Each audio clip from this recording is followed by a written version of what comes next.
Olá, eu sou Suzana Barelli, hoje é domingo e eu trago aqui para vocês um resumo do que foi notícia no mundo do vinho na semana que passou.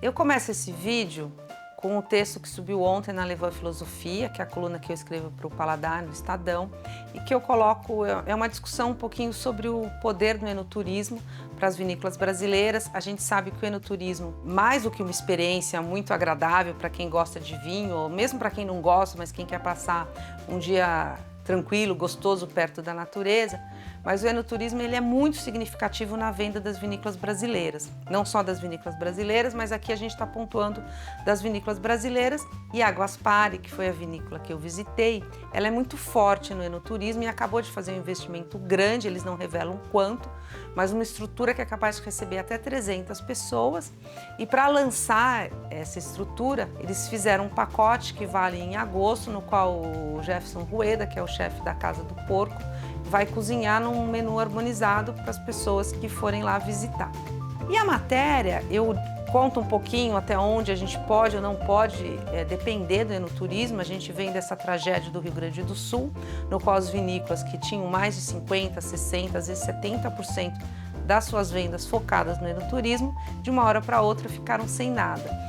Então tem aquele conselho de investimento até meio básico de não colocar todas as fichas na mesma cesta, e conto um pouquinho mais desse projeto e trago também, o que é interessante, a conversa com o Gustavo Gonzalez, que é o enólogo da Guaspari, que é um americano que faz vinhos hoje nos Estados Unidos, faz no México, na Itália e também esse vinho no Brasil, conversando um pouco de tendência. Ele está querendo trazer ânfora para a Guaspari, ele está tentando usar uma série de produtos mais orgânicos no vinhedo. Então, assim, foi uma conversa bem enriquecedora, e ele também, esse ano, pela primeira vez, vai colher Nebbiolo e Sangiovese. Ele acha que ainda não vai dar para fazer vinhos com essas variedades, que a produção é muito baixa, mas chama atenção. Essa região toda ela é conhecida pela poda invertida, e na poda invertida, que é essa colheita que a gente engana a videira e faz ela produzir no inverno e não no verão, o que acontece na agricultura tradicional, a uva-chave, a principal variedade é a Syrah, e a gente tem visto várias vinícolas, não apenas a Guaspari, a tentar elaborar vinhos com outras variedades e entender um pouco mais o que é possível fazer com essa técnica, vamos dizer, de plantio. Eu participei do primeiro dia de colheita de uvas tintas, e depois de colher uvas, a gente teve a chance de provar em primeira mão o menu que o Jefferson Rueda, da Casa do Porco, criou para harmonizar com os vinhos da Guaspari. Esse menu vai estar disponível para os clientes, para os visitantes da vinícola, todos os finais de semana de agosto. E ele inaugura um novo centro de enoturismo que a Guaspari investiu, ela não diz quanto, mas é um centro capaz de receber até 300 pessoas. E aí eu aproveitei tudo isso para fazer um texto na Levant Filosofia discutindo o que é o enoturismo para as vinícolas brasileiras. Hoje em dia a gente sabe que é um negócio mais rentável, você tem menos custo do que você trazer o vinho, né, lá do sul ou de qualquer polo produtor para até chegar ao consumidor. E é sempre uma atividade muito agradável e tem crescido muito. Em várias vinícolas representa mais de 50% a 60% do faturamento. Só que as vinícolas estão esquecendo que não dá para contar só com o enoturismo. O exemplo da tragédia no Rio Grande do Sul, que quando várias vinícolas ficaram mais de um mês sem conseguir receber turista e vender seus vinhos, mostra que o enoturismo pode também ser um risco, e é essa discussão que eu trago na minha coluna. Queria contar, foi uma semana com várias degustações muito interessantes.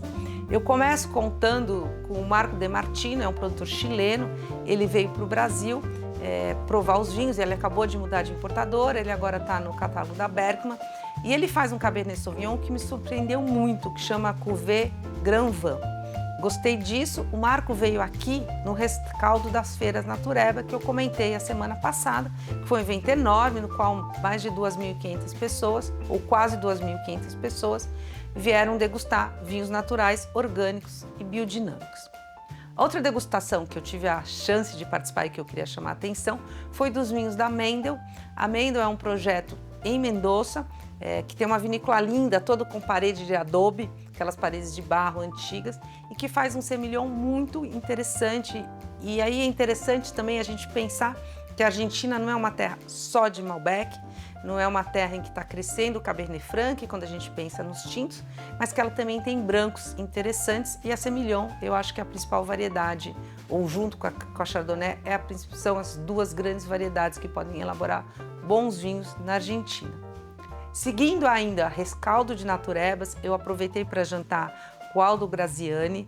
O Aldo é um sommelier que tem bar, tem projetos na Argentina, mas que ele também resolveu elaborar vinhos. Ele tem uma vinícola, chama Tutu Wines, que eu adorei. Ele vai nessa política, nessa proposta de vinhos argentinos mais frescos, não tão concentrados, não tão com aquela fruta super madura, muito equilibrados e mais, que a gente às vezes até chama de glup-glup, que a gente consegue beber meio de uma maneira mais descontraída. É um projeto que está procurando importador no Brasil, mas que é um vinho que eu curti e me surpreendeu muito. Essa semana teve também uma conversa, para mim foi deliciosa, eu não conhecia a Joana Foster.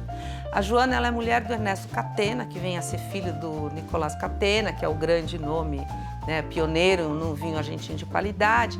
E ela tem um projeto familiar pequenininho, ela com o marido, que chama Stella Sinitra. Stella Sinitra significa cometa em português e é um projeto de vinhos naturais lá no sul de Mendonça.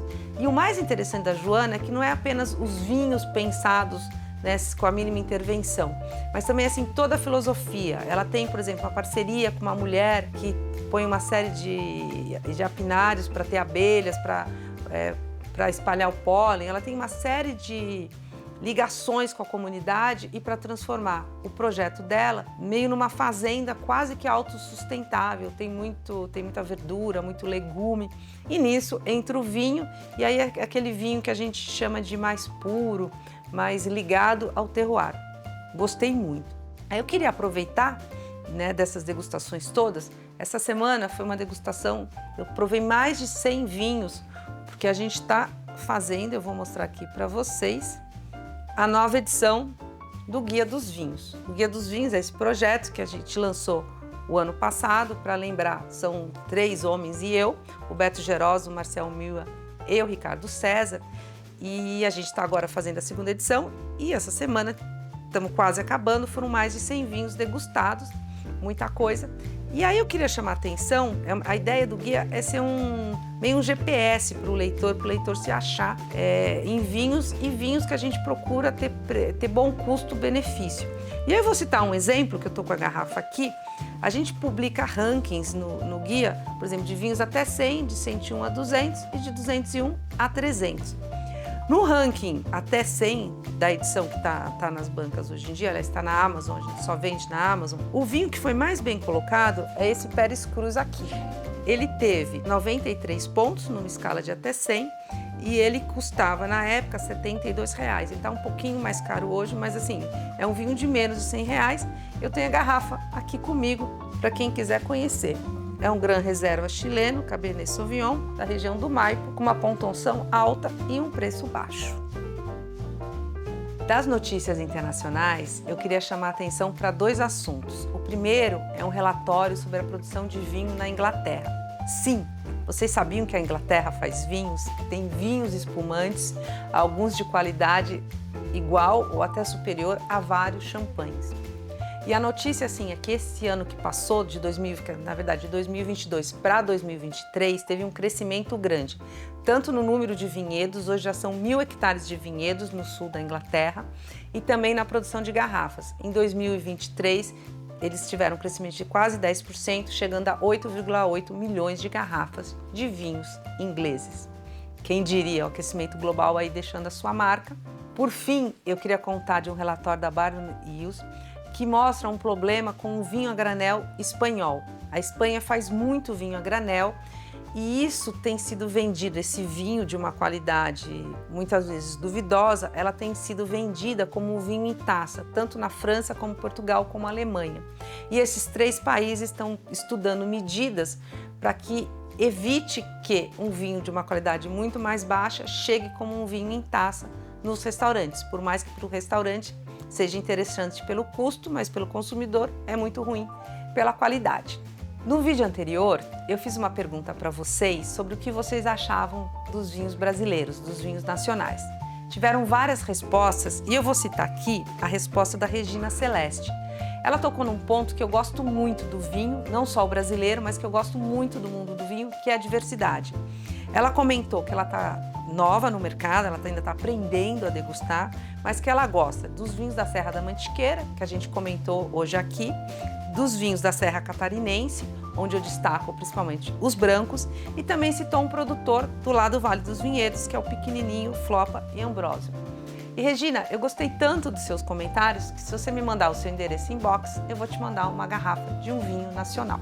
Já que nós falamos nesse vídeo de 2 Cabernet Sauvignon chileno, eu lanço a pergunta agora de qual é o seu Cabernet Sauvignon preferido no Chile. E aproveito para contar que a Cabernet é a variedade tinta mais cultivada no país.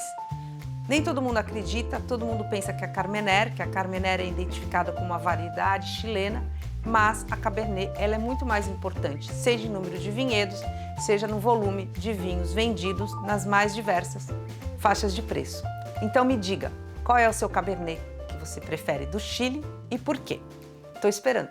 É isso, espero que vocês tenham gostado e espero vocês semana que vem. Um brinde, obrigada!